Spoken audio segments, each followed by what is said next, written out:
Okay, hello guys. Hi! First, let's talk about your look for tonight. Unahin na kita ko. Oh, me?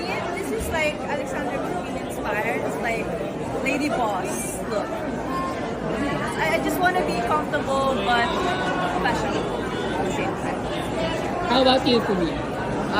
This is inspired by hakama, like it's Japanese traditional style, with like suit.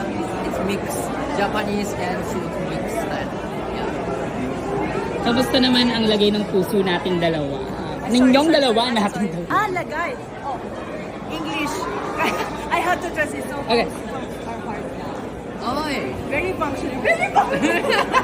It's functioning well. We're very happy. Yes. And we're very in love. Hindi kasi siya showy, so it's his first time to be with public with a relationship. Yes. I'm so happy. I'm here with you. My heart is beat, heartbeat, Very hard. heartwork. No, what? No, what? I'm so happy. Okay. Since we know that Fumia came from Pinoy Big Brother, Kate, are you interested to be one of the housemates for future Oh my seasons? God. Wait lang. Parang naninervous ako sa lahat ng tanong. Siguro kung kasama ko siya, okay. Paano?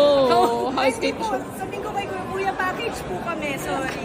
Charot. Possible as house guest. Okay. Yeah. Let's go. Okay, let's go. Opo. Kuya. Maggagawa daw siya ng onigiri sa loob ng bahay. Oh, Japanese food, di ba? Kuya, I miss you. Thank you so much, guys. Thank you.